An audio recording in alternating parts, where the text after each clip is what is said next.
Hey y'all, it's your girl Jazzy, and I'm here with your first episode of Shipwrecked. Today we're doing Culture Vulture. I want to get into this bomb performance that Miss Rihanna did for the Super Bowl.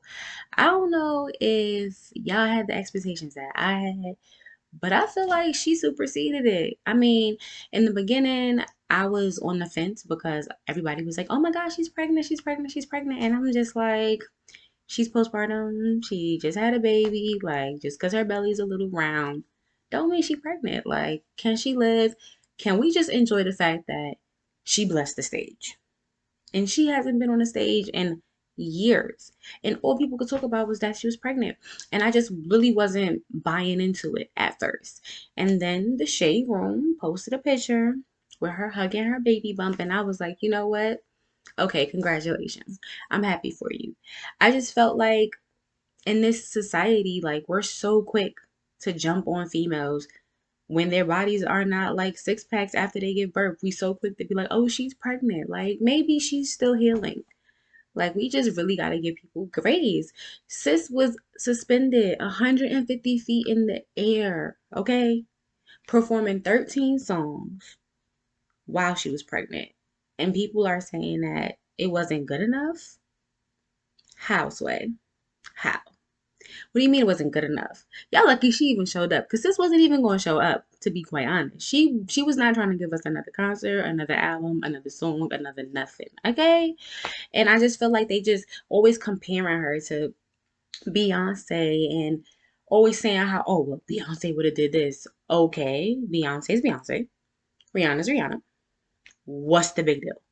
Every mom don't do the same thing, and I'm just so happy that she was just comfortable in her skin and she didn't push herself too hard. She was chilling, and it still was a bomb show. Like, I don't even see what the problem was.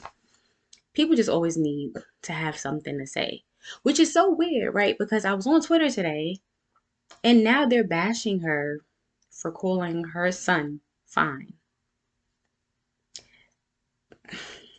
Like, really? That's what we're doing? We're accusing her of adulticizing and sexualizing her son because she calls him fine. Clearly, the great US of A isn't too knowledgeable on just Caribbean culture and just minding their business, right? Leave well enough alone. Like, let her live. If she wants to call her son fine, she can.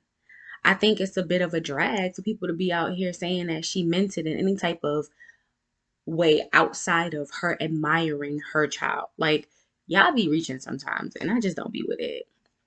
It's it's insane to have such strict and such stringent ramifications for what a mother can do, for what a parent can do. Like, mind yours and raise yours how you raise yours, and leave well enough alone. I feel like as long as a parent is not causing their child any harm or putting them at risk of anything, let them parent how they parent.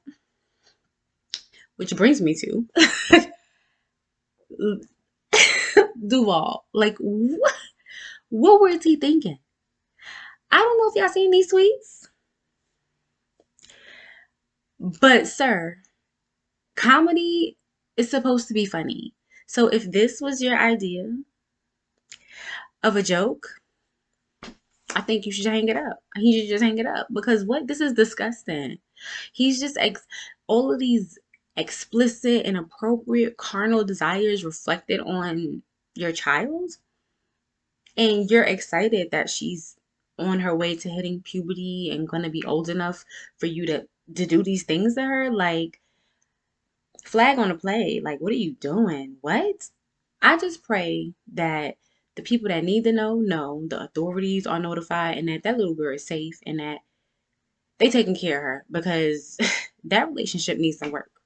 He, in my opinion, the elevator not going all the way upstairs, and they need to fix that, especially because the relationship between a parent and a child is so dynamic and so intricate and just so important.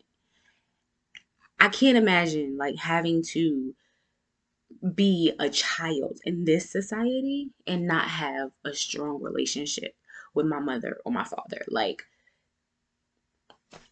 I'm just gonna keep little girl in our prayers because I worry about people that have those mindsets and those ideologies. Like children are children, but they're really they borrowed, right? Because they belong to the man upstairs. We're supposed to be guiding them in their purpose and showing them who they're meant to be in the world and helping them accomplish those things, not keeping them here for our own little selfish desires. I don't know, but who am I, right?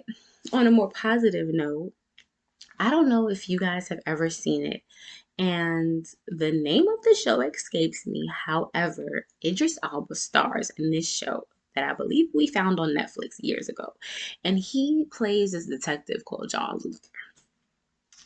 I just found out that they're turning the series into a movie on February 24th, and it's going to premiere on Netflix March 10th. I'm super stoked because in this series that is turning into a movie, John Luther is a police detective that falls in love with one of the criminals that he's supposed to put away. And she is like a psycho serial killer. She is just, she ain't got no screws, okay? And they have this crazy whirlwind love affair that turns so toxic, but it's so intense where you're just like, oh my God, I just can't wait to see them like get together. Like it was amazing. I don't know. I loved it. I'm definitely tuning in. I hope you guys are tuning in because it's going to be off the chain. No worries. I will give you a reminder because we're going to be here every Friday. Just to foreshadow for you guys, next week it'll be me and my mini me's, that mother daughter relationship dynamic. We're going to dive into that parentship and we're going to see how we navigate. My daughter, my oldest, is 10, and she's on the precipice of puberty. And I'm a millennial. I was born 1990. And gentle parenting ain't being too gentle to me, okay? Because these children are not being gentle children. And just keep us covered in prayer. But I will introduce you all to my mini me, and we will talk about our mother daughter dynamic. And hopefully, what works for us can work for some of you. Also, stay tuned. February 26th at 7 p.m. on Instagram Live. She is period made is having an open mic, and I'm gonna be there, so you should be there. Can't wait to see you guys again. And in the famous words of Ice Cube, check yourself before you wreck yourself. It's Jazzy. See ya.